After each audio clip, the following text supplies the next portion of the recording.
सीवान लोकसभा क्षेत्र से इंडिया गठबंधन के समर्थित राजद प्रत्याशी अवध बिहारी चौधरी ने आज शहर के हकाम गांव में जनसंपर्क किया। इस दौरान लोगों ने अवध बिहारी चौधरी का जोरदार स्वागत किया। लोगों ने फूल माला पहनाकर उनका जोरदार स्वागत किया। जनसंपर्क के दौरान प्रत्याशी को भरपूर समर्थन, प्यार और आशीर्वाद लोगों का मिलता हुआ दिखाई दिया। जनसंपर्क के दौरान युवाओं और बच्चों में काफी उत्साह दिख रहा था। सभी विकास के साथ कई उम्मीदों को लेकर अवध बिहारी चौधरी के साथ लगे हुए हैं। जनसंपर्क के दौरान सभा स्थल पर महिलाएं, बुजुर्ग और युवा सहित भारी संख्या में लोग मौजूद रहे। प्रत्याशी अवध बिहारी चौधरी ने लोगों को आश्वस्त किया कि आप हमें जिताकर संसद में भेजे, मैं आपके विश्वास पर खड़ा उतरूंगा। तन मन धन से सीवान की जनता के साथ कदम से कदम मिलाकर चलने का काम किया हूँ। जब भी जनता की सेवा करने का मौका मिला तो ईमानदारी से किया। इंडिया गठबंधन इस बार देश में इतिहास बदलने जा रही है। कि ऐसे प्रत्याशी ना आज तक लोकसभा के कभी कोई प्रत्याशी हुए हैं और ना फिर होंगे। मुझे ऐसा लगता है, तो लालटेन तो हम लोगों का जलेगा ही जलेगा। ये बात है कि वही जीते हैं। खाली वोट है कि खाली कहे कोहेम का है देखत रहनु, बस समझ जा, बस समझ जा, लौकत हनु बस पूरा माहौल बा, एकदम माहौल बा। हकाम गाँव पूरा हकाम गाँव हकाम का पूरा सीवान जितना लोग सब पूरा हमनी के बाद हमनी के मार्फत बानी सो वहाँ ऐसा कोई नेता नहीं खे। सीवान में कोई नहीं खे। हर वक्त पर आयल बने हमके घरे, हर वक्त पर घरे आयल बने हमके, हर शादी ब्याह कोनो चीज में हर वक्त में आयल बने हमके। देखिए, हम तो नेता नहीं हैं, हम तो सपोर्टर हैं जी। मैंने अपने प्रत्याशी के आचरण, उनका व्यक्तित्व को लेकर के मैं उनका मुरीद हूँ, मैं उनका सम्मान करता हूँ और पिता तुल्य मेरा है। और ये नहीं है कि हम पिता किसी को मान लेंगे, उस योग्य होंगे तो पिता हम माने।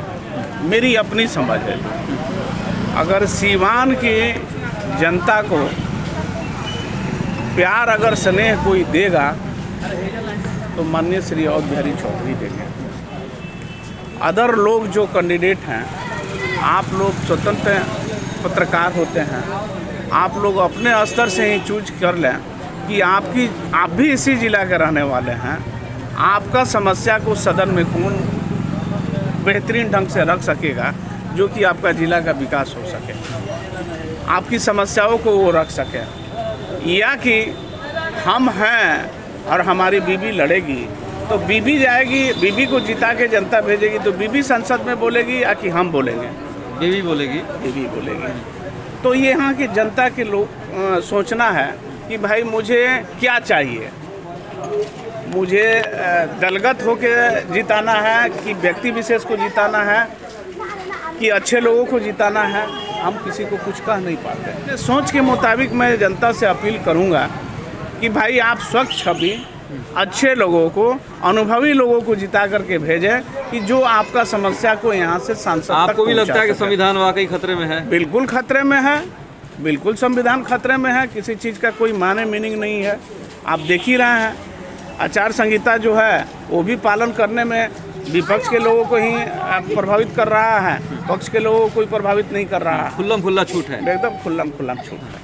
हम लोग तो आप अपना ईमानदारी के ऊपर अपने लोगों से अपील करते हैं कि भाई आप लोग बढ़िया तरह से जो उन्होंने कहा था कि सीवान के माहौल को बदलने के लिए अवध बिहारी चौधरी को आप लोग मदद कीजिए। और ये अनुभवी आदमी है, हम नए आदमी हैं।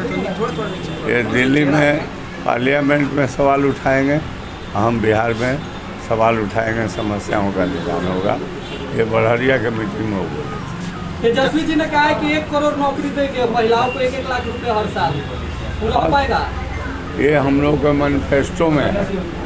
इंडिया जो है महागठबंधन है, उसने मैनिफेस्टो में अपना जो निकाला, डिक्लेरेशन किया है कि प्रति वर्ष पढ़े लिखे नौजवानों को परमानेंट 1 करोड़ नौकरी दी जाएगी, उन्होंने कहा।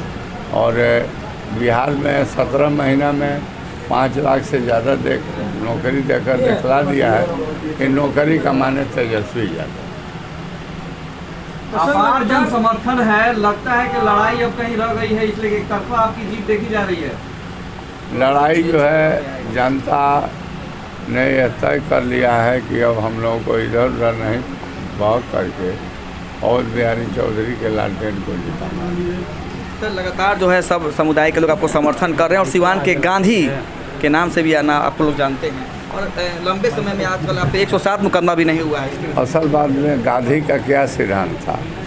गांधी का सिद्धांत था सत्य और अहिंसा, और सत्य अहिंसा को आगे रख करके गांधी ने ताकतवर अंग्रेज़ों को देश से भगा दिया और उन्होंने मतलब कोई हथियार औजार का जो विध्वंसक होता है उसका उपयोग नहीं किया।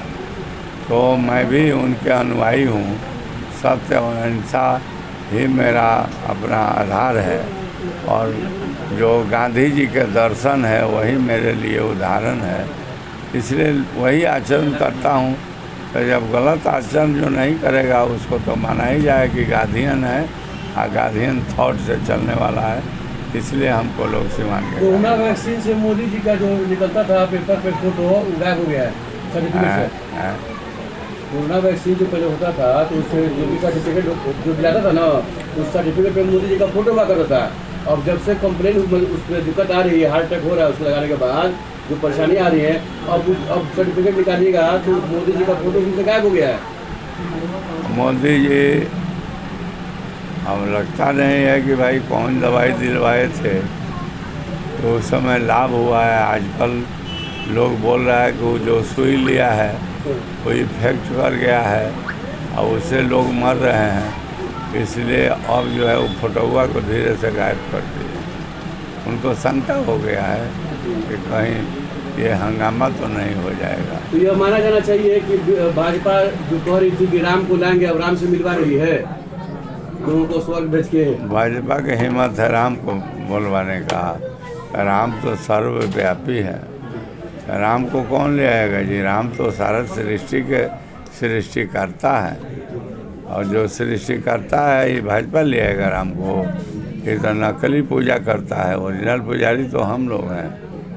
जो इंडिया गठबंधन के जो आशावादी लोग हैं वो तो ओरिजिनल राम के भक्त हैं, कृष्ण के भक्त हैं। हिंदू मुस्लिम सिख ईसाई सब भाइयों के पूजा पाठ से हम लोग प्रेम करते हैं, इसलिए वो कहाँ से ले आएगा राम? ठीक है, सामने ऐसे भी लोग चुनावी मैदान में हैं जिनको सांसदी का मतलब भी नहीं पता, क्या कहेंगे? यही कहेंगे कि मतलब ये जो है मतलब मूस के बिल में हाथ डालने का लूरा नहीं है, आज सांप के बिल में हाथ डालने लोग चला। सर कुछ लोग मैदान में